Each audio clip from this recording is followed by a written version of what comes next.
আল্লাহ সুবহানাহু ওয়া তাআলা আমাদের যে ভাগ্য বছরে একবার লিপিবদ্ধ করে থাকেন, সেটা ঠিক কোন সময়টা? সূরা দুখানের দিকে তাকালে আমরা দেখি আল্লাহ সুবহানাহু ওয়া তাআলা বলেছেন সূরা দুখানের ৩ এবং ৪ নম্বর আয়াতে, ইন্না আনজালনাহু ফি লাইলাতিন মুবারাকাহ ইন্না কুন্না মুনজিলিন ফিহা ইউফরাকু কুল্লু আমরিন হাকিম। আল্লাহ সুবহানাহু ওয়া তাআলা বলেছেন, নিশ্চয় আমি কোরআন নাজিল করেছি একটি বরকতময় রাতে। আল্লাহ সুবহানাহু ওয়া তাআলা যেই বরকতময় রাতে কোরআন নাজিল করেছেন, পরের আয়াতে বলছেন ফিহা ইউফরাকু কুল্লু আমরিন হাকিম, সেই বরকতময় রাতে সব গুরুত্বপূর্ণ বিষয় আশয়গুলো ধার্য করা হয়ে থাকে। কোরআন নাজিল হয়েছে যে বরকতময় রাতে, সে রাত কোন রাত? শবে কদর। কারণ কোরআনে কারিমে অন্য আয়াতে আল্লাহ বলেছেন ইন্না আনজালনাহু ফি লাইলাতিল কদর, আমি লাইলাতুল কদরে কোরআন নাজিল করেছি। তো এই কদরের রাত্রিতে আল্লাহ রাব্বুল আলামিন যে গুরুত্বপূর্ণ বিষয়সমূহ ধার্য করেন, যদি আয়াতের আরো বিভিন্ন তাফসিরও আছে এবং এটা নিয়ে উলামাদের আরো একাধিক মতও আছে, কিন্তু খোলাসা কথা হলো যে আমরা আমাদের ভাগ্য যেন সুপ্রসন্ন হয়, আমাদের নসিবে যেন ভালো কিছু লেখা হয়, সেজন্য এক রাতের ইবাদতই যথেষ্ট কিনা। কোরআন এবং সুন্নাহ আমাদেরকে এক রাত ইবাদতমুখী হওয়ার নির্দেশনা দিয়েছে, নাকি আমাদের ভাগ্যে যেন ভালো কিছু হয়, আমাদের জীবনে রুটি রুজিতে, আমাদের উপার্জনে, আয় ইনকামে যেন বরকত হয়, আমাদের জীবনে যেন বারাকা লাভ হয়, সেজন্য আমাদেরকে আরো কিছু নির্দেশনা দিয়েছেন। আজকে আমরা সেটি জানার চেষ্টা করবো ইনশাআল্লাহ তাআলা।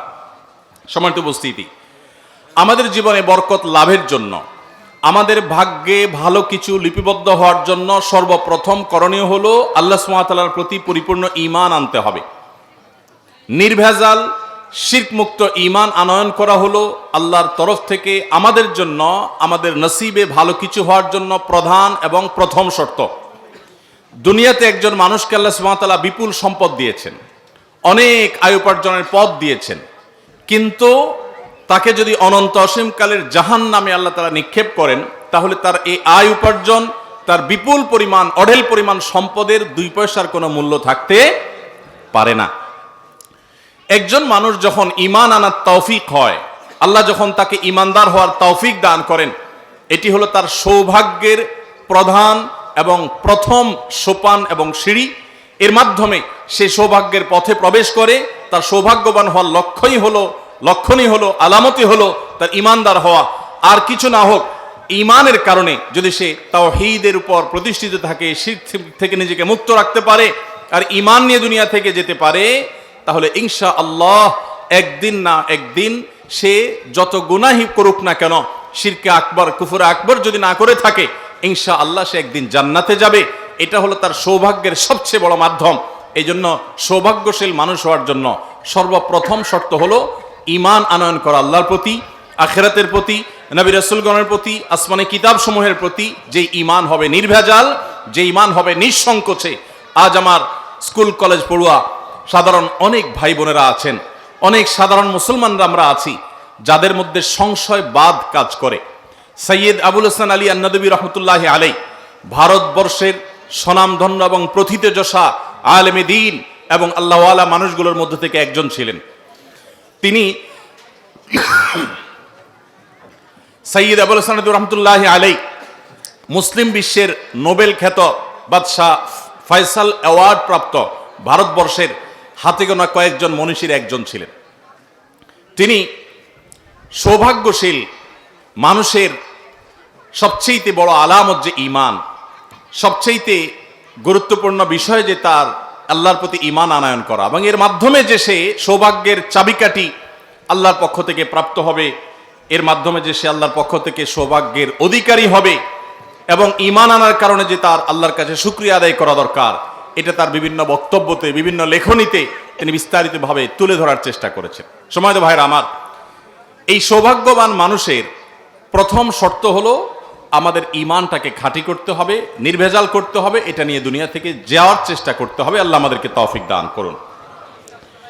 দ্বিতীয়ত, সৌভাগ্যশীল মানুষ হওয়ার জন্য আমাদের সবাইকে সারা বছর আল্লাহর ইবাদত বন্দেগীতে মাশগুল থাকতে হবে, সকল প্রকার গুনাহ এবং হারাম থেকে বেঁচে থাকতে হবে। আমরা অনেকে আছি এক রাত ইবাদত বন্দেগী করে আল্লাহ রাব্বুল আলামিনকে আমাদের ভাগ্যের জন্য ভালো কিছু লেখা হয় তার জন্য দোয়া করি, কান্নাকাটি করি এবং মনে করি এটা যথেষ্ট। এটা আমাদের একটি জীবনের ভুল এবং জীবনের একটা ভ্রান্ত ধারণা যে এক রাতের ইবাদত আমার সারা বছরের ইবাদতের জন্য যথেষ্ট হবে। প্রকৃত অর্থে আপনার আমাকে আমাদের ভাগ্যে যেন ভালো কিছু লেখা হয়, তার জন্য সারা বছর আল্লাহর ইবাদত বন্দেগী করতে হবে। আল্লাহ সুবহানাহু ওয়া তাআলা বলেছেন, ওয়ালাউ আন্না আহলাল কুরা আমানু ওয়াত্তাকাউ লাফাতাহনা আলাইহিম বারাকাতিম মিনাস সামা। যদি কোনো জনপদের লোকেরা ঈমান আনে এবং তাকওয়া অবলম্বন করে, আল্লাহ সুবহানাহু ওয়া তাআলা আসমান থেকে বরকতের সমস্ত দুয়ারগুলো, দরজাগুলো সব উন্মুক্ত করে দিবেন। অতএব ভাগ্য সুপ্রসন্ন হওয়ার জন্য ঈমান এবং তাকওয়া অবলম্বন করা, ঈমান আনা এবং তাকওয়া অবলম্বন করা জরুরি। আল্লাহ তাআলা আমাদের সবাইকে তাকওয়া অবলম্বন করার তৌফিক দান করুন। তাকওয়া হলো আল্লাহর সমস্ত আদেশগুলো মেনে চলা এবং সকল হারাম থেকে বেঁচে থাকা। এটা হলো তাকওয়ার খোলাসা, এটা হলো তাকওয়ার নির্যাস। এই তাকওয়া অবলম্বন করলে সেই লোক হবে প্রকৃত অর্থে আল্লাহর কাছে সৌভাগ্যশীল। সময়ত উপস্থিতি, আল্লাহ সুবহানাহু ওয়া তাআলার কাছে সৌভাগ্যের অধিকারী হতে হলে, তার কাছে এই বিষয়ে আবেদন করে সেটি মঞ্জুর করাতে হলে আমাদেরকে সারা বছর আল্লাহর দাসত্ব এবং গোলামি করতে হবে। আমরা ছোট একটা উপমা দিতে পারি। কোন জনপ্রতিনিধি তার কোনো কর্মী যদি বছর জুড়ে তার কোনো খোঁজ খবর না থাকে, তার কোনো সময় কাজে না আসে, হঠাৎ করে যখন রেশন দেয়, হঠাৎ করে যখন তাকে বিভিন্ন লোকজনের জন্য নানা রকম সুযোগ সুবিধা দেওয়া হয়, কর্মী যদি তখন নেতা সাহেবের কাছে হাজির হয়ে যায়, নেতা সাহেব তখন তার উপরে বিরক্ত হবে, তাকে কিছু দিতে চাইবেন না, কারণ তাকে সারা বছর দেখা যায় নাই, শুধু ভাগ নেওয়ার সমস্যা হাজির হয়ে গেছে। আর যদি সারা বছর তার জন্য কাজ করে, তার কথা শুনে, তাহলে সবার আগে তার ভাগটা রাখবে। ঠিক একইভাবে আল্লাহ সুবহানাহু ওয়া তাআলার বরাদ্দ পেতে হলে, তাকদীরে ভালো কিছু পেতে হলে, ভাগ্যে ভালো কিছু লেখা হোক সেটা চাইলে আমাদেরকে সারা বছর জুড়ে ইবাদতবন্দি করতে হবে, 5 ওয়াক্ত সালাত নামাজ পড়তে হবে, সকল হারাম থেকে বেঁচে থাকতে হবে, আল্লাহর গোলামি করতে হবে, গুনাহমুক্ত জীবন যাপন করতে হবে, তাকওয়ার জীবন অবলম্বন করতে হবে। আল্লাহ সুবহানাহু ওয়া তাআলা আমাদের জীবনে বরকতের দুয়ার, সৌভাগ্যের দুয়ার খুলে দিবেন এবং আমাদের জন্য আল্লাহ তাআলা ভাগ্যে ভালো কিছু লিপিবদ্ধ করবেন। অতএব একজন ইমানদার হিসাবে সারা বছর জুড়ে আমাদের নেকামল করতে হবে, যেন আমাদের ভাগ্য সুপ্রসন্ন হয়, নসিবে যেন ভালো কিছু লেখা হয়। আল্লাহ আমাদেরকে তৌফিক দান করুন। নাম্বার 3, সকল প্রকার পাপাচার, সকল প্রকার গুনাহ এবং অপরাধ, হারাম থেকে স্পেশালি বিশেষভাবে বাঁচার চেষ্টা করতে হবে। প্রথমটা আমভাবে বলেছি, বিশেষভাবে আল্লাহর অবাধ্যতার কাজগুলো থেকে বেঁচে থাকতে হবে। আমরা অনেকে 5 ওয়াক্ত নামাজ পড়ি, রমজানে রোজাও রাখি, আবার অনেক হারামে লিপ্ত। আমরা অনেকে অনেক ভালো ভালো কাজ করি, কিন্তু আবার অনেক খারাপ কাজে তলে তলে লিপ্ত। আমরা চোখের জেনা করি, আমরা কানের জেনা করি, আমরা মনের জেনা করি, আমরা বহুবিধ গুনাহে লিপ্ত, অথচ বাহ্যিকভাবে আমরা অনেক নামাজ রোজা ইত্যাদি করি। ভাইরা আমার, আমাদের নসিবে ভালো কিছু লিপিবদ্ধ হওয়ার জন্য, আল্লাহর রহমতের অধিকারী হওয়ার জন্য আমাদেরকে গুনাহমুক্ত জীবন গড়তে হবে। গুনাহমুক্ত জীবন গড়লে আল্লাহ রাব্বুল আলামিন আমাদের জীবনে বারাকা দান করবেন ইনশাআল্লাহ তাআলা। 4 নম্বর হলো, যদি কখনো গুনাহ হয়ে যায় তাহলে তওবা করতে দেরি করা যাবে না, দ্রুততার সাথে তওবা এবং ইস্তেগফার করতে হবে। গুনাহ থেকে বান্দা যখন তওবা করে, ইস্তেগফার করে, আল্লাহ রাব্বুল আলামিন সাথে সাথে বান্দার তওবা যদি শর্ত পূরণ করে তওবা করে, তওবাকে কবুল করেন। এবং তওবা হলো গুনাহের পথ থেকে ফিরে আসা, গুনাহের পথ থেকে ফিরে আসা। তওবার পাশাপাশি ইস্তেগফারও করতে হয়। আমরা অনেকে তওবা এবং ইস্তেগফারের পার্থক্য জানি না। তওবা হলো কোন একটা পাপ আপনি করতেন, সেটা ছেড়ে চলে আসেন, এটা হলো তওবা। আর ইস্তেগফার হলো আগে যে পাপটা হয়ে গেছে, গুনাহটা হয়ে গেছে, তার জন্য আল্লাহ সুবহানাহু ওয়া তাআলার কাছে চোখের পানি ছেড়ে দিয়ে একান্তে ক্ষমা প্রার্থনা করা, মাপ চাওয়া, এটা হলো ইস্তেগফার। ইস্তেগফার এবং তওবা এটা আমাদের বরকতের দুয়ারকে উন্মুক্ত করে, আমাদের জন্য নসিবে ভালো কিছু আল্লাহ তাআলা বিবদ্ধ করেন এর মাধ্যমে। সূরা নূহ আল্লাহ রাব্বুল আলামিন বলেছেন, নূহ আলাইহিস সালাম তার জাতিকে নির্দেশ দিয়েছেন, ফাকুলতুস্তাগফিরু রাব্বাকুম ইন্নাহু কানা গাফফারা ইউরসিলিস সামাআ আলাইকুম মিদরারা ওয়া ইউমদিদুকুম বিআমওয়ালিন ওয়া বানিন ওয়া ইয়াজআল লাকুম জান্নাতিন ওয়া ইয়াজআল লাকুম আনহারা। নূহ আলাইহিস সালাম বলেছেন তার জাতিকে যে তোমরা তোমাদের রবের ইস্তেগফার করো, আল্লাহর কাছে ক্ষমা প্রার্থনা করো, তাহলে কি হবে? আল্লাহ রাব্বুল আলামিন তোমাদের গুনাহ মাফ করবেন। আল্লাহ সুবহানাহু ওয়া তাআলা তোমাদের জন্য, তোমাদের উপার্জনে, তোমাদের সম্পদে, তোমাদের ফল ফসলে বারাকা দান করবেন, সেগুলো বৃদ্ধি করবেন। ওয়া ইউমদিদুকুম বিআমওয়ালিন ওয়া বানিন, তোমাদের সন্তান এবং অর্থ সম্পদ ইত্যাদি দিয়ে তোমাদের সমৃদ্ধ করবেন। তাহলে সৌভাগ্যের জন্য, সৌভাগ্যবান হওয়ার জন্য আমাদের বেশি বেশি ইস্তেগফার করতে হবে, তওবা করতে হবে। এটি হলো সৌভাগ্যবান হওয়ার জন্য, ভাগ্যের জন্য ভালো কিছু লেখা হয় তার জন্য চতুর্থ কারণ। নাম্বার 5, সব সময় আল্লাহর ফয়সালায় খুশি হওয়া, এটা হলো সৌভাগ্যবান মানুষ হওয়ার পূর্ব শর্ত। আমরা অনেকে যখন আমার নিজের হিসেব মতো আল্লাহর কাছ থেকে পেয়ে যাই তখন আমরা অনেক খুশি হই, আলহামদুলিল্লাহ বলি। আবার যখন আমার হিসাবের বাইরে দেখা যায় যে আল্লাহ সুবহানাহু ওয়া তাআলার কাছে চাইলাম একটা আর পাইলাম আরেকটা, তখন আমাদের মুখ দিয়ে আলহামদুলিল্লাহ বের হওয়া তো দূরের কথা, আমাদের মুখটা কালো হয়ে যায়, আমরা নাখোশ হয়ে যাই, আমরা মন খারাপ করে ফেলি। এটা কোনো ইমানদারের বৈশিষ্ট্য হতে পারে না।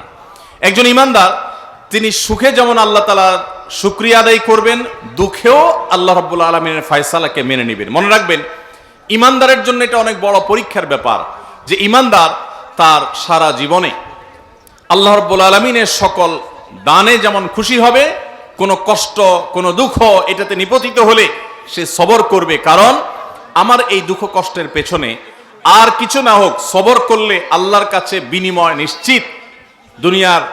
দুনিয়ার গুলি মিস হতে পারে, আপনি বিপদ আপদে সবর করবেন, ধৈর্য ধারণ করবেন, আল্লাহর ফয়সালাকে মেনে নেবেন, ধৈর্যের ঢোক গিলে ফেলবেন, আর আল্লাহ তাআলা আপনার কোনো বিনিময় দিবে না, এটা কোনোদিনই হতে পারে না। পুরো কোরআনে আল্লাহ রাব্বুল আলামিন একটি আমলের বিনিময় বলেছেন যে এর বিনিময়ে আল্লাহ তাআলা হিসাব করে দিবেন না, হিসাব ছাড়া দিবেন। আমরা যেটাকে ব্ল্যাঙ্ক চেক দেওয়ার কথা বলি, কাউকে আপনি কোনো চেকে বড় কোনো ফিগার বসিয়ে দিলেন, সেটা কত বড় হতে পারে, কিন্তু কাউকে যদি আপনি ব্ল্যাঙ্ক চেক দেন, এটা হয় সবচেয়ে বড় দেওয়া, এটা হয় সবচেয়ে বড় উপহারের বিষয়। আল্লাহ সুবহানাহু ওয়া তাআলা বলেছেন, ইন্নামা ইউওয়াফাস সাবিরুনা আজরাহুম বিগাইরি হিসাব। দানের ক্ষেত্রে আল্লাহ সুবহানাহু ওয়া তাআলা 1 থেকে 700 গুণ পর্যন্ত, কাউকে 1 থেকে 10 গুণ পর্যন্ত, ইখলাসের উপরে, দান এবং নেক আমলের উপর ভিত্তি করে নেক আমলের সওয়াবকে আল্লাহ তাআলা বহুগুণ বৃদ্ধি করেন। কিন্তু একটি আমল আছে যেই আমলের বিনিময় আল্লাহ তাআলা দিবেন কোনো হিসেব টিসেব ছাড়া। আর বলাই বাহুল্য, কিয়ামতের ময়দানে আল্লাহর কাছে হিসেব করে যদি আমি জান্নাত পেতে চাই, তো এর চাইতে দুরূহ, এর চাইতে কঠিন এবং এর চাইতে অসম্ভব কাজ আরেকটা হতে পারে না। কারণ আমি যত নেক আমল করেছি এর ভিতরে বহু ত্রুটি রয়েছে, বহু বিচ্যুতি রয়েছে, আমি আল্লাহর কাছে বহু ইস্তেগফার করেছি, কোনটা অ্যাকসেপ্ট হয়েছে কোনটা হয়নি আমি জানি না। এজন্য আল্লাহর কাছে একজন ইমানদারের চাওয়া হবে, আল্লাহ যেন আমাকে বলেন যে বান্দা কোনো হিসাব নিকাশ নাই, যাও তোমাকে দিয়ে দিলাম জান্নাত বিনা হিসাবে। আমরা সবাই চাই কি চাই না? একটা আমল করতে হবে, বলবো সে আমলটার নাম হলো সবর। সে আমলটার নাম কি ভাই? সবর। ইন্নামা ইউওয়াফাস সাবিরুনা আজরাহুম বিগাইরি হিসাব। আল্লাহ বলেছেন ধৈর্যশীলদের বিনিময়ে আল্লাহ তাআলা কোনো হিসাব দিয়ে দিবেন না, বলবেন বিনা হিসাবে। এই সবরের আমলটা বলতে যত সহজ, 3 বর্ণে বলে ফেললাম সবর, এটার বাস্তবায়ন কিন্তু এত সহজ না। সবরের ওয়াজ করতে আপনাকে এখানে বসায় দিলে আপনিও 2, 4, 10, 20 মিনিট কথা বলতে পারবেন, কিন্তু যখন মাথাটা গরম হয়ে যায়, যখন রাগ উঠে যায়, যখন মেজাজ হারিয়ে ফেলি আমরা, তখন সবর করাটা হলো চ্যালেঞ্জিং ব্যাপার। মনে রাখবেন, ইমানদার কখনো বেসবর হওয়া এটা তার সাজে না। ইমানদারকে সবর করতে হয়, কারণ ইমানদারের সবরের পেছনে সান্ত্বনা আছে। যার ভিতরে ইমান নাই, যে নাস্তিক, যে স্রষ্টা বিশ্বাস করে না, তার সবরের কোনো বিনিময় সে আশা করে না। এজন্য তারা সবচেয়ে বেশি ডিপ্রেসড হয় সারা পৃথিবীতে, সব সময়, সব যুগে, সব সমাজে সবচেয়ে বেশি মানুষ ডিপ্রেশনে ভোগে যারা আল্লাহতে বিশ্বাস করে না। মুসলমানদের মধ্যে যদি ডিপ্রেশন অতিরিক্ত হয়, তাহলে বুঝতে হবে যে আল্লাহর প্রতি তার ঈমানের দুর্বলতা আছে। ডিপ্রেশন অতিরিক্ত হওয়া মানে হলো ঈমানের দুর্বলতাও অতিরিক্ত হওয়া। ডিপ্রেশন যার ভিতরে যত কম, তার ঈমানের পাওয়ার এবং মিটার তত বেশি। কারণ আপনি যদি বিশ্বাস করেন যে সবকিছু আল্লাহর হাতে, সবকিছু আল্লাহর নিয়ন্ত্রণে, আপনি যে বিপদে আছেন, আপনি যে মুসিবতে আছেন, এখান থেকে উত্তরণের ক্ষমতাও তার হাতে, এটা যদি আপনার বিশ্বাসই থাকে, তো আপনি তো তার প্রতি ঈমান এনেছেন, আপনি তো তার বান্দা, আপনি তো তার কাছে অ্যাপ্লিকেশন করেছেন। অতএব আপনি নির্দ্বিধায়, আপনি নিশ্চিন্তে, নিঃসংকোচে আপনি আস্থা এবং ভরসা রাখবেন তার প্রতি। আপনি ডিপ্রেসড হওয়ার কোনো সুযোগ নেই। কদিন আগে বগুড়া গিয়েছিলাম, এক ডাক্তার কাগজ দিলেন যে আমাদের বগুড়া জেলায় এক বছরে ৩০০-ও বেশি মানুষ আত্মহত্যা করেছে। একটি জেলা ৩ শতাধিক মানুষ আত্মহত্যার কথা সেই ডাক্তার সাহেব দাবি করেছেন, আমাকে লিখে দিলেন। এই পরিমাণ ডিপ্রেশন আমাদের সমাজে যে আমরা মুসলমানরা অনেকে আত্মহত্যার পথে পা বাড়াই। আমরা জানি না যে আত্মহত্যা করে আমার বিপদটা কি দূর হবে না আরো বাড়বে। আত্মহত্যা করলে কি বিপদ থেকে মুক্তি মিলবে নাকি আরো বড় বিপদে ধাবিত হলাম? কিন্তু আমাদের সে বিশ্বাস দুর্বল হওয়ার কারণে আমরা আজ এই ডিপ্রেশনে চলে যাচ্ছি। তো যেটা বলছিলাম, ইমানদার যদি সবর করতে পারে তার বিনিময়ে আল্লাহ সুবহানাহু ওয়া তাআলা কোনো হিসেব ছাড়া দিবেন, হিসেব ছাড়া। আজকাল আপনি দাড়িওয়ালা মুসলমান পাবেন, টুপিওয়ালা মুসলমান পাবেন, জুব্বাওয়ালা মুসলমান পাবেন, তাসবিহওয়ালা মুসলমান পাবেন, কোরআন তেলাওয়াত করেনওয়ালা মুসলমান পাবেন, নফল নামাজ পড়নেওয়ালা মুসলমান পাবেন, কিন্তু সবরওয়ালা মুসলমান খুব কম পাবেন। দেখবেন যে হাজী সাহেব, গাজী সাহেব, মৌলানা সাহেব, মুফতি সাহেব, ইমাম সাহেব, মুয়াজ্জিন সাহেব, খতিব সাহেব, নামাজি সাহেব, অমুক সাহেব, তমুক সাহেব, মাথা যখন গরম হয়, চান্দি যখন গরম হয়ে যায়, তখন সাহেবের আর আসল রূপ থাকে না। ঠিক না বে ঠিক? এই জন্য নবী করিম সাল্লাল্লাহু আলাইহি সাল্লাম বলেছেন, তোমাদের ভিতরে যে তার স্ত্রীর কাছে ভালো, তার স্ত্রী তো জানে যে এই লোকের রাগ উঠলে মাথা ঠান্ডা থাকে না গরম হয়, এবং রাগ উঠলে মাথা যদি গরম হয় তখন সে কি করে না করে, তার মুখ দিয়ে কি বাহির হয় না হয়, সে কি আছাড় পিছাড় ভাঙচুর করে নাকি ধৈর্য ধারণ করে, এটা স্ত্রী সবচেয়ে ভালো জানে।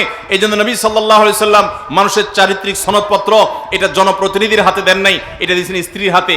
স্ত্রী জানে আসলেই লোকটার চরিত্র আচরণ কেমন। বাহিরে ভালো সাজা এটা অনেক সোজা কাজ, এটা আমরা সবাই পারি, কিন্তু আসল ভালো এটা আপনার স্ত্রী জানে। আবার স্ত্রীর ভালো রূপ না খারাপ রূপ সেটা সবচেয়ে বেশি স্বামী জানে। এজন্য ভাইরা আমার, আমাদের সবর করতে হবে। প্রায় পত্রিকার পাতা নিউজ হয় যে বিয়ে বাড়িতে মাছের সাইজ একটু ছোট হয়েছে, এটার উপর ভিত্তি করে বিশাল তুলকালাম, কারাতে আপনার প্রদর্শনী, বিরাট মারপিট এবং ভাঙচুর, এমনকি বিয়ে ভেঙে মানুষ চলে যায়। কত নির্লজ্জ হলে, কত বেহায়া হলে, কত ছোট লোক হলে, কত নিচু হলে, কত বেসবর হলে, কত অধৈর্য হলে, কত খাদক হলে, কত পেটুক হলে, কত ভিখারির মতো মানুষ হলে বিয়ে বাড়ির সামান্য খাবারকে কেন্দ্র করে বিয়ে ভেঙে যায়। এই ঠিক ঠিক বলা পাবলিক আমরা যারা আছি, আমাদেরও একটা বড় অংশ ফিল্টার করলে দেখা যাবে যে আমরা এখানে যত বড় ঠিক বলি, বাসা বাড়িতে, দোকানপাটে, কাজে কর্মে চুন থেকে নুন খসলে তত জোরে আমরা আছাড় পিছাড় দিই। এটাও ঠিক। ওয়াজ মাহফিলে বেঠিক কিচ্ছু নাই, সব ঠিক। আল্লাহ তাআলা আমাদের ঠিক ঠিক বলনেওয়ালা ভাইরা সহ আমাদের সবাইকে আল্লাহ তাআলা সবরকারী হওয়ার তৌফিক দান করুন। ভাইরা আমার, মনে রাখবেন ধৈর্য ধারণ এমন একটা গুণ, এর বিনিময়ে আল্লাহ রাব্বুল আলামিন হিসেব ছাড়া দিবেন। ভাইরা আমার, হতে পারে আপনার পরিবারের সাথে, হতে পারে রাস্তায় কোনো পরিচিত অপরিচিত মানুষের সাথে, হতে পারে কোনো কাস্টমারের সাথে, হতে পারে অন্য কোনো মানুষের সাথে আপনার রাগ হওয়ার মতো পরিবেশ তৈরি হবে, মাথা গরম হওয়ার মতো যথেষ্ট কারণ থাকবে, উল্টাপাল্টা অনেক হবে আপনার সামনে, উল্টাপাল্টা হবে দেখেই তো সবর করতে হবে। সব যদি ঠিকঠাক মতো হয় তাহলে তো সবরের প্রশ্নই নেই। সবরই যদি না করেন আপনি জান্নাত পাবেন কোত্থেকে? মনে রাখবেন আল্লাহ সুবহানাহু ওয়া তাআলা যে জান্নাত দিবেন, এক কথায় যদি আমি বলি জান্নাত কিসের বিনিময়ে দিবেন, তো এক শব্দে বললে আমি বলতে পারি একটা শব্দের বিনিময়ে আল্লাহ সব জান্নাত দিবেন, সেটার নাম হলো সবর। কারণ আমরা যে ইবাদত করি এটাও এক প্রকারের সবর। ইবাদতের মধ্যে নিজেকে বন্দী করে রাখা, আটকে রাখা, মনে চায় না তবুও করতে থাকা, এটা এক প্রকারের সবর। পাপাচার থেকে, গুনাহ থেকে বাঁচার জন্য যে আমি সংগ্রাম করি, এটা আরেক প্রকারের সবর। মাথার সামনে উল্টাপাল্টা হয়, মাথা গরম হওয়ার মতো যথেষ্ট কারণ থাকে, বহু উল্টাপাল্টা হয়, বিপদ আপদ হয়, মানুষ অনেক ঝামেলা তৈরি করে, মাথাটা গরম হয়ে যায়। গরম হলে মাথাকে ঠান্ডা রেখে সমাধান করা, প্রয়োজনে তাকে বিচারের মুখোমুখি করা, প্রয়োজনে তার উপযুক্ত শাস্তি নিশ্চিত করা। কিন্তু তাই বলে ইমানদার কখনো মুখ খারাপ করতে পারে না। ইমানদার কখনো তার রিয়্যাক্টটাকে ফাসিকের মতো করতে পারে না, গালিগালাজ করতে পারে না, অহেতুক ভাঙচুর করতে পারে না, তার জিদকে যেখানে সেখানে মেটাতে পারে না, বরং তাকে সবর করতে হয় এবং সবরের সাথে প্রত্যেকটা পরিস্থিতিকে মোকাবেলা করতে হয়। সবর করা মানে এই না যে একজন আপনার ক্ষতি করে যাবে আর আপনি শুধু মেনেই যাবেন। আপনার যে ক্ষতি করেছে আপনি তাকে যদি উপযুক্ত শাস্তি দিতে পারেন, বিচার মুখোমুখি করতে পারেন, করেন, কিন্তু আপনি বেসবর হয়ে নিজের মুখ নষ্ট করবেন না। আমরা সবাই সবর করি, সবরের আমাদের ধরনটা কিরকম? মসজিদ থেকে বের হয়েছেন, বের হয়ে দেখলেন জুতা নাই, চোরে নিয়ে গেছে। তখন চোরের 14 গোষ্ঠী, মা বাপ দাদা দাদি নানা নানি 14 গোষ্ঠীর নাম ধরে একেবারে তালিকা ধরে গালিগালাজ করে শেষ করে এরপরে যখন হুঁশ ফিরে আসছে যে চোর তো জুতা নিয়ে এতক্ষণে বেচাও শেষ, তাহলে গালিগালাজগুলো করে কি লাভ হলো? এবার আমরা বেশিরভাগ মানুষ বলি, যাক যেহেতু নিয়েই গেছে বেচারা, কি আর করা, সবর করলাম। তো গালিগালাজ করে, ভাঙচুর করে, আছাড় পিছাড় করে এরপর মাথা একটু ঠান্ডা হওয়ার পরে যখন বলেন, বউকে বলেন, স্ত্রীকে যখন বলেন, যাক যা হয়েছে হয়েছে, বাদ দাও, আমিও ভুলে গেলাম। এতক্ষণ গালিগালাজ করে এখন বলতেছেন আমি ভুলে গেলাম, এর নাম সবর না। নবী করিম সাল্লাল্লাহু আলাইহি ওয়াসাল্লাম বলেছেন, ইন্নামাস সবরু ইনদা সাদমাতিল উলা। প্রথম ধাক্কার সময়, প্রথম চাপের সময়, যখন আপনার দেখে মাথাটা গরম হয়ে গেছে, তখন নিজেকে ধরে রাখতে পারা, এটার নাম হলো সবর। আল্লাহ তাআলা আমাদের সবাইকে সবর ইখতিয়ার করার তৌফিক দান করুন। তাহলে ভাইরা আমার, আল্লাহ সুবহানাহু ওয়া তাআলা যে সমস্ত বিষয়ের মাধ্যমে বান্দার ভাগ্যে ভালো কিছু দেন, তার মধ্যে থেকে একটা হলো আল্লাহর ফয়সালাকে মেনে নেওয়া, আল্লাহর সিদ্ধান্তকে মেনে নেওয়া, কাযা বিল কদর, তাকদীরের প্রতি ঈমান আনা, যে আমার কোনো অসুবিধা হয়েছে আলহামদুলিল্লাহ বলা। এখন প্রশ্ন হলো ভাই, অসুবিধা হলে, সুবিধা হলে আলহামদুলিল্লাহ বলবো, আল্লাহর প্রশংসা করবো যে আল্লাহ দিয়েছেন, এটা তো বুঝলাম, কিন্তু অসুবিধা হলে আল্লাহর প্রশংসা করবো, এর যুক্তিটা কি? এর যুক্তিটা কি? আমি বাইক অ্যাক্সিডেন্টে একটা হাত ভেঙে গেছে, আল্লাহ তাআলা আমাকে সুস্থ রাখলে তো আমি আলহামদুলিল্লাহ বলবো, বুঝলাম, কিন্তু হাতটা ভেঙে যাওয়ার পরে আলহামদুলিল্লাহ বলবো কোন যুক্তিতে? আল্লাহ যে আমার হাতটা ভেঙে দিছে এই জন্য বলবো আল্লাহ তোমার শুকরিয়া, তুমি আমার ভালো হাতটা ভাঙছো, ভালো করছো, এই আমি শুকরিয়া আদায় করবো এই জন্য যে আমার একটা হাত ভেঙেছে, আরেকটা হাত ভালো আছে। এই অ্যাক্সিডেন্টে আমার দুইটা হাত চলে যেতে পারতো, আমার যে হাতটা ভালো আছে ওই হাতের দিকে তাকে আমি বলবো আলহামদুলিল্লাহ। এ ধরনের অ্যাক্সিডেন্টে বহু লোক জীবন হারিয়েছে, আমার জীবনটা রয়ে গেছে, সেজন্য আমি আল্লাহকে ওই দিকে তাকায় বলবো আলহামদুলিল্লাহ। ইমানদার তার শুকরিয়া আদায় করার জন্য কোনো যুক্তির প্রয়োজন হয় না, তার লজিকের অভাব হয় না, কোনো যুক্তির অভাব হয় না, তার কাছে বহু যুক্তি এবং লজিক থাকে, এবং আলহামদুলিল্লাহ বলার মাধ্যমে সে প্রশান্তি অর্জন করে। আর যদি সে হাউতাস করে, সে অস্থির হয়, সে আছাড় পিছাড় করে, সে ভাঙচুর করে, সে মুখ খারাপ আর গালিগালাজ করে, এতে তার চুল পরিমাণ কোনো লাভ হয় না, বরং তার আমলও নষ্ট হয়, জিনিসও হারায়। ওই চোরে জুতাও আর ফেরত দিবে না, ওইটাও সে আর পাবে না, আর গালিগালাজ করে আমল নামা বরবাদও হয়েছে, আল্লাহর কাছে সবও পাবে না। খাসিরাত দুনিয়া ওয়াল আখিরা, তার দুনিয়াও বরবাদ হলো, আখিরাতও বরবাদ হলো।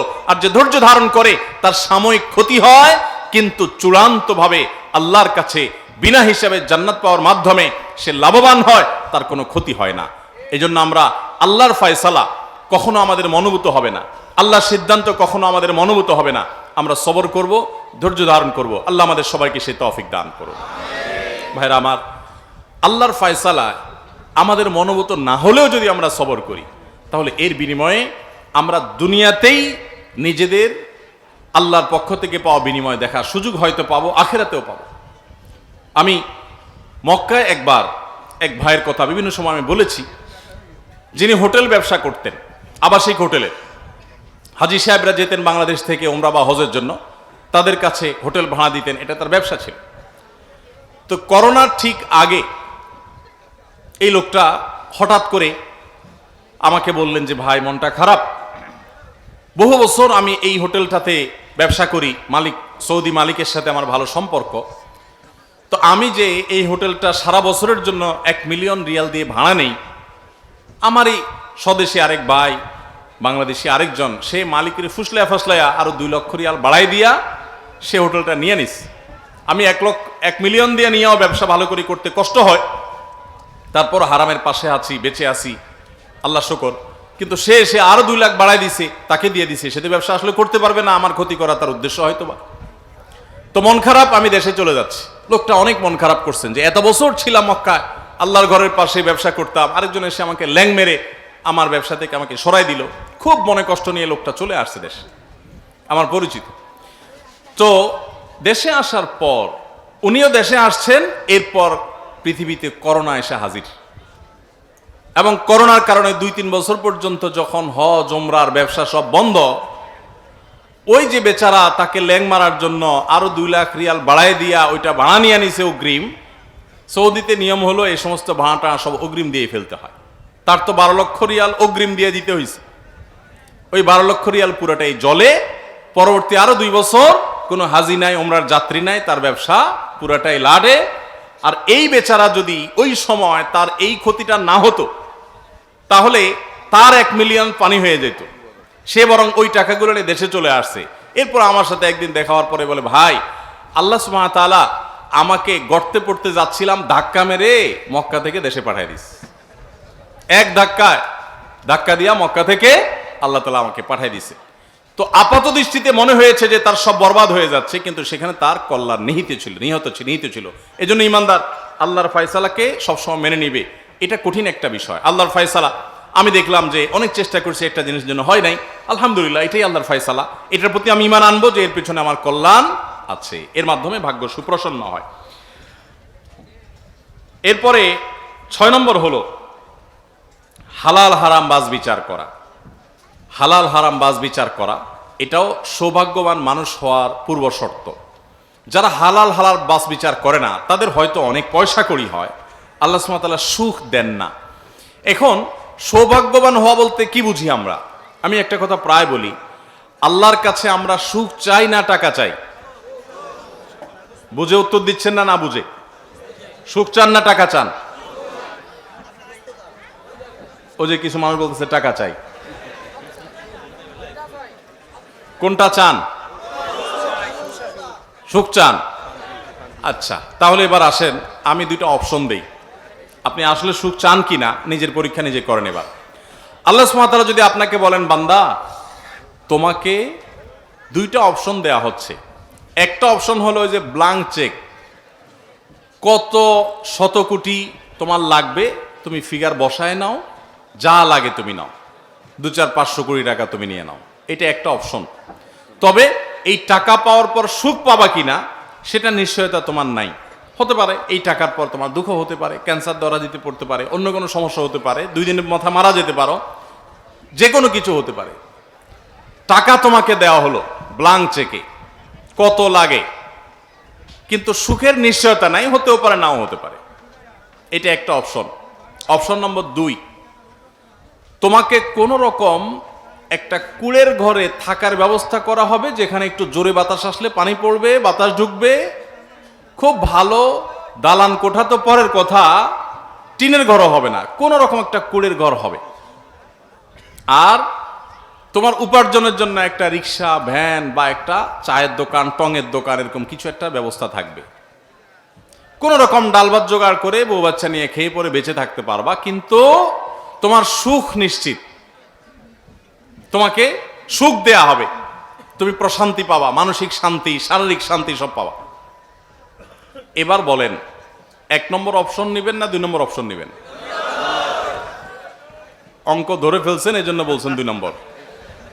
অঙ্ক যদি না ধরতে পারতেন, আর এখন যদি সত্যি সত্যি আল্লাহ সুবহানাহু ওয়া তাআলা দিতেন যে ঠিক আছে টাকার বস্তাও ধুলাম, এদিকে কুড়ে ঘরও ধুলাম, কয়জন টাকার বস্তা থেকে কুড়ে ঘরের দিকে যাইতেন আল্লাহ জানে।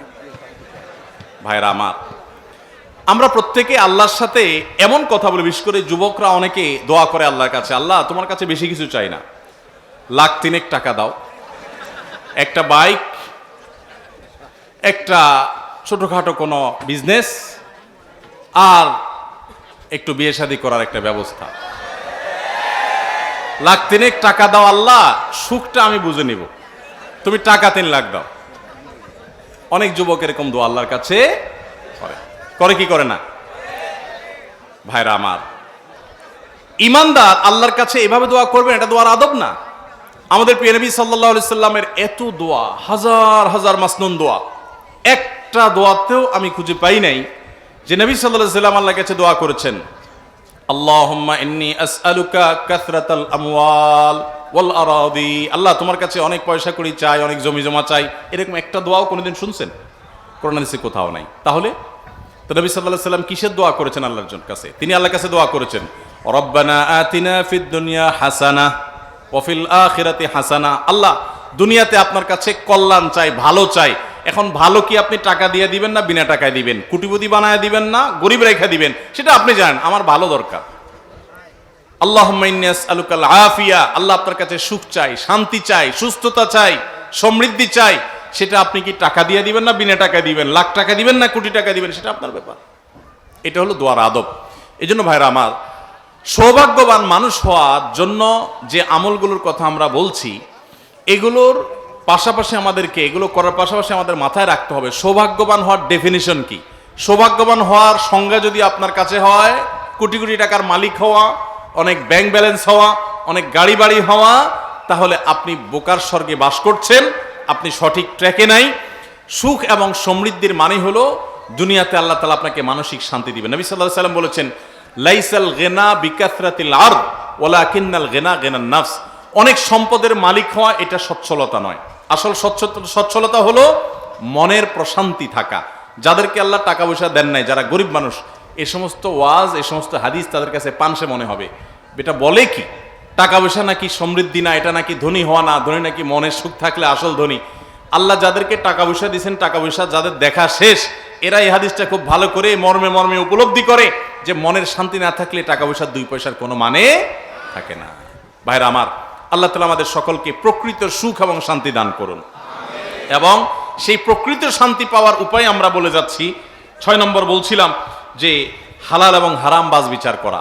আপনি হারামের দিকে যাবেন না, হালালের পথে থাকবেন। এই বাজ বিচার যদি করেন, ইনশাআল্লাহ আল্লাহ তাআলা আপনার ভাগ্যে ভালো কিছু লিপিবদ্ধ করবেন। 7 নম্বর হলো আত্মীয়তার বন্ধন রক্ষা করা। এর মাধ্যমে আপনার ভাগ্যে ভালো কিছু লেখা হবে। নবী করিম সাল্লাল্লাহু আলাইহি ওয়াসাল্লাম বলেছেন, বুখারীতে বর্ণিত হয়েছে, মান সাররাহু আন ইউবসাতা লাহু ফি রিজকি আও ইউনসা লাহু ফি আথরি ফালিয়াসিল রাহিমা। যে ব্যক্তি চায় যে তার রিজিকে আল্লাহ তাআলা বরকত দান করুন, তার হায়াতে আল্লাহ তাআলা বরকত দান করুন, এটা কেউ যদি চায়, সেজন্য তার আত্মীয়তার সম্পর্ক এবং বন্ধনকে মজবুত করে, সংযুক্ত করে। আপনার রক্ত সম্পর্কে, আত্মীয়দের সাথে সম্পর্ক যদি ভালো হবে, আপনার উপার্জনে, আপনার রুজিতে, আপনার জীবনে তত বেশি বরকত নাজিল হবে। এটা আপনার সৌভাগ্যবান হওয়ার অন্যতম শর্ত। 8 নম্বর হলো আল্লাহ তাআলা শুকরিয়া আদায় করা। আল্লাহ বলেছেন, লা ইন শাকারতুম লা আযীদান্নাকুম। যা পাইছেন আলহামদুলিল্লাহ বলেন মন খুলে, যে অনেকে এটাও পায় নাই, তাহলে আল্লাহ তাআলা আপনার নিয়ামত বাড়ায় দিবে। আর যদি নাশকরি করেন, নিয়ামত তো বাড়বেই না, বরং আল্লাহর পক্ষ থেকে শাস্তি নিশ্চিত হবে। অতএব শুকরিয়া আদায় করলেও আল্লাহ তাআলা বাড়িয়ে দেন এবং আমাদের ভাগ্যে ভালো কিছু লেখা হয়। এবং 9 নম্বর হলো সামর্থ্য অনুযায়ী দান করা, সাদাকা করা। এবং দান সাদাকার মাধ্যমে আমরা অনেক সময় মনে করি যে আমাদের বোধহয় উপার্জন কমে যাবে। দান সাদাকার মাধ্যমে আল্লাহ তাআলা বরকত আরো বাড়িয়ে দেন। যখন কোনো অভাব হয়, তখন আপনার সামর্থ্য অনুযায়ী দান শুরু করে দেন। বিপদ হয়, গরিব দুঃখীকে দান সাদাকা শুরু করে দেন, আল্লাহ তাআলা বাড়িয়ে দিবেন। এবং এটা হলো ওই যে আমরা চাপ কলে যখন পানি তুলি, অনেক সময় বিভিন্ন মৌসুমে পানির লেয়ার অনেক নিচে নেমে যায়। যখন নিচে নেমে যায়, তখন নিজের জগে থাকা পানিগুলো ঢেলে দিতে হয়, তারপরে অনেক পানি উঠতে থাকে। আর যদি আমি চিন্তা করি না, জগে থাকাগুলো দেবো না, এমনি চাপতে থাকি, তাহলে সারাদিন চাপলেও পানি উঠবে না। এই জন্য আমার কোনো বিপদ থেকে উদ্ধারের জন্য আমার যা আছে সেখান থেকে সাধ্য অনুযায়ী দান করতে হবে। আল্লাহ সুবহানাহু ওয়া তাআলার পরে অফুরন্ত আমাকে দেয়া শুরু করবেন। অতএব ভাগ্য সুপ্রসন্ন হওয়ার জন্য, নসিবে ভালো কিছু লেখা হওয়ার জন্য আল্লাহর রাহে দানের অভ্যাস গড়ে তুলতে হবে। এই 9 আমলকে আমরা আবার এক নজরে বলে দিচ্ছি। 1 নম্বর, ঈমান আনয়ন করা। এটা হলো সৌভাগ্যের প্রথম শর্ত। তাহলে আপনি বলতে পারেন, এই যে পৃথিবীতে এত হাজার হাজার কোটি টাকার মালিক বিভিন্ন বেঈমানেরা, এবং পৃথিবীর উন্নত দেশগুলো যাদের মধ্যে ঈমান নাই, তারা সুখের সাগরে হাবুডুবু খাচ্ছে আমরা দেখি, বা সুখের বাগানে তারা থাকছে, তাদের সুখের সমস্ত উপকরণ আছে। তো ঈমান আনা যদি সুখের এবং সৌভাগ্যের প্রথম শর্ত হয়, তো তাদের তো সেই শর্তই নেই, তারা এত সুখী কিভাবে হলো? ভাইরা আমার, এই জন্য আমার ওই মাঝের কথাগুলো আবার মনে রাখতে হবে যে সৌভাগ্যবান মানুষ হওয়া বলতে আমি কি বুঝি। আমি কি সুখী হওয়া বুঝি, নাকি অনেক বড় দালান কোঠা বুঝি? সুখী হওয়া যদি আপনি বুঝেন, তাহলে আমি নিশ্চিত করে বলতে পারি যাদের মধ্যে ঈমান নাই, এরা মানসিকভাবে ঈমানদারদের তুলনায় কখনো সুখী হতে পারে। সারা পৃথিবীতে দেখবেন সুসাইড কেন্দ্র আছে, আত্মহত্যা কেন্দ্র আছে। আমাদের দেশেও যে আত্মহত্যা বেড়ে চলেছে, এটার মূল কারণ হলো আমরা ধর্ম থেকে, দিন থেকে সরে যাচ্ছি। ইসলাম থেকে মানুষ যত দূরে সরে যাবে, তার ডিপ্রেশন তত বেশি হবে। আমাদের দেশের বাস্তবতা যদি বলি, আমরা আজ থেকে 20-50 বছর আগে আমাদের দেশে অবকাঠামোগত উন্নতি, কলকারখানা, চাকরির সুযোগ, ব্যবসা প্রতিষ্ঠান, এই সব কিছু আগে বেশি ছিল না, এখন বাড়ছে। এখন বাড়ছে, কোনো সন্দেহ আছে? কিন্তু আত্মহত্যার পরিমাণ আগে বেশি ছিল না, এখন বেশি। তাহলে কি দাঁড়ালো? যে আমাদের সুখের উপকরণ, দালান কোঠা, রাস্তাঘাট, আমাদের চলাচলের বাহন, আমাদের জীবনমান সবকিছু উন্নত হয়েছে, কিন্তু আমরা সুখী হতে পারি নাই। সুখী হওয়া এক জিনিস, আর জীবনমান উন্নত হওয়া আরেক জিনিস। আপনি যদি প্রকৃতির সুখ চান, তাহলে আপনার প্রথম শর্ত হলো আল্লাহর প্রতি ঈমান আনতে হবে। দ্বিতীয়ত, এক রাতের ইবাদতে ভাগ্য সুপ্রসন্ন হয়ে যাবে এমনটি নয়, বরং সারা বছর জুড়ে ইবাদত করতে হবে। এক রাতের ইবাদত দিয়ে ভাগ্য সুপ্রসন্ন করার কথা কোরআন হাদিস আমাদেরকে বলেনি, বছর জুড়ে ইবাদত করতে হবে। তৃতীয়ত, সকল প্রকার গুনাহ পাপাচার থেকে বেঁচে থাকতে হবে। আল্লাহ তাআলা রহমত থেকে বঞ্চিত হয় মানুষ গুনাহ করলে, এজন্য গুনাহ থেকে বাঁচা, হারাম থেকে বাঁচা, চোখের জেনা ইত্যাদি থেকে বাঁচার চেষ্টা করতে হবে। 4 নম্বর হলো, গুনাহ হয়ে গেলে সাথে সাথে তওবা এবং ইস্তিগফার করতে হবে। তওবা এবং ইস্তিগফার করলে আল্লাহ সুবহানাহু ওয়া তাআলার ওয়াদা সূরা নূহে আছে যে আল্লাহ সন্তানে, আল্লাহ সম্পদে, আল্লাহ ফসলে, আল্লাহ ব্যবসাতে সবকিছুতে আল্লাহ বারাকা দান করবেন, বৃষ্টি নাজিল করবেন, রহমতের বৃষ্টি, বরকত হবে জীবনে। সৌভাগ্যবান মানুষ হতে পারবে যদি মানুষ এই গুনাহ হওয়ার পর, পাপের পর যদি ইস্তিগফার করে, তওবা করে। 5 নম্বর হলো সবসময় আল্লাহর ফয়সালাকে মেনে নেওয়া। আমি যদি মেনে নেই, আল্লাহ সুবহানাহু ওয়া তাআলা আমার জীবনে বরকত দান করবেন এবং আমাকে সৌভাগ্যবান করবেন। এবং 6 নম্বর হলো আমাকে হালাল এবং হারাম এই দুইটার মধ্যে বাজ বিচার করে চলতে হবে। বেশিরভাগ মানুষ অবস্থা হলো আমরা টুপি দিতে রাজি আছি, ওয়াজ শুনতে রাজি আছি, কোরআন তেলাওয়াত শুনতে রাজি আছি, সবই ঠিক আছে, মাগার হারাম উপার্জন ছাড়তে আমরা রাজি না। শয়তান আমাদেরকে নানাভাবে প্রলোভন দেয় এবং সে প্রলোভনে আমরা পড়ে যাই। তো এটা দুর্ভাগ্যবান মানুষের লক্ষণ। সৌভাগ্যবান মানুষ হালালকে বেছে নেয়, পরিমাণে কম হোক, স্যাক্রিফাইস করা লাগুক, এর ভিতরে আল্লাহ তাআলা তাকে বরকত দান করেন। 7 নম্বর হলো আত্মীয়তার বন্ধন রক্ষা করা। আত্মীয়তার বন্ধন রক্ষা করলে আল্লাহ তাআলা জীবনে, হায়াতে দুইটাতে বারাকা দান করেন এবং সৌভাগ্যবান মানুষ হতে পারে। 8 নম্বর হলো যেই কোনো নেয়ামত যতটুকুই পেয়েছি এটা পেয়ে আল্লাহ শুকরিয়া আদায় করতে হবে। শুকরিয়া আদায় করলে আল্লাহ তাআলা বাড়িয়ে দিবেন, বরকত হবে, সৌভাগ্যবান হওয়া যাবে। এবং 9 নম্বর সর্বশেষ হলো সাধ্য অনুযায়ী দান করা, সাদাকা করা। এর মাধ্যমে আল্লাহ তাআলা আমাদের ভাগ্যে ভালো কিছু দান করবেন। আল্লাহ সুবহানাহু ওয়া তাআলা আমাদের সবার নসিবে যেন ভালো কিছু লেখা হয় সেই তৌফিক দান করুন। ভাইরা আমার, দুনিয়াতে যদি আমার নসিবে উল্লেখযোগ্য বা আমার কাঙ্ক্ষিত সম্পদ, টাকা পয়সা আল্লাহ তাআলা না দেন, আর যদি আল্লাহ সুবহানাহু ওয়া তাআলা আমার নসিবে জান্নাতটা লিখে দেন, এই আমার ডিলটা লাভজনক হলো না লসের হলো? সারা জীবনের কষ্টের বিনিময়ে যদি অনন্ত অসীমকালের জান্নাত পেয়ে যাই, লাভ হলো না লস হলো? অতএব আল্লাহ সুবহানাহু ওয়া তাআলার কাছে সৌভাগ্যবান মানুষের কাতারে শামিল হওয়ার জন্য তাকওয়া অবলম্বন করতে থাকা, নেক আমল করতে থাকা। আল্লাহ সুবহানাহু ওয়া তাআলা বলেছেন, মান আমিলা সালিহাম মিন যাকারিন আও উনসা ফালানুহইয়ান্নাহু হায়াতান তাইয়্যিবা। পবিত্র এবং সৌভাগ্যবান মানুষের জীবন আল্লাহ তাআলা দিবেন তখনই যখন ঈমানের সাথে নেক আমল যুক্ত হবে। ভাইরা আমার, সালহাতু সাঙ্গেবুদি দিল খারাস আজমুদে এক জামানা খাকে বাস। একজন কবি বলেছেন, বহু বছর তো তুমি পাথর হয়েছিলে, একটু মাটি হয়ে দেখো। দুনিয়া খাই খাই বহু করেছি আমরা, আসুন একটু আল্লাহর গোলামি করতে শিখি, চোখের পানি ফেলতে শিখি, তওবা ইস্তেগফার করতে শিখি, আল্লাহমুখী হয়ে যাই, দুনিয়ার চাহিদাকে ছুঁড়ে ফেলে দেই, চাহিদা একদম জিরো করে ফেলি। আমি শপথ করে বলতে পারি, আপনি সৌভাগ্য নিজের চোখে দেখতে পাবেন ইনশাআল্লাহ। আল্লাহ সুবহানাহু ওয়া তাআলা আমাদের সবাইকে সৌভাগ্যবান মানুষের কাতারে শামিল হওয়ার তৌফিক দান করুন। সবাই সৌভাগ্যবান মানুষের কাতারে শামিল হওয়ার জন্য এই 9টি আমলকে আমরা আঁকড়ে ধরি, এগুলো আমরা বেশি বেশি করার চেষ্টা করি, এবং সবর সহ অন্যান্য আমল যেগুলো আল্লাহর ফয়সালাকে মেনে নেওয়া কঠিন হয়, সে প্রসঙ্গে সবরের কথা আমরা বলেছি, এই সব আমলগুলোকে আমরা ধারণ করার চেষ্টা করি। আল্লাহ রাব্বুল আলামিন আপনাকে, আমাকে, আমাদের সবাইকে আমলের তৌফিক দান করুন। জাযাকুমুল্লাহু খায়রা ওয়া আখিরু দাওয়ানা আলহামদুলিল্লাহি রাব্বিল আলামিন।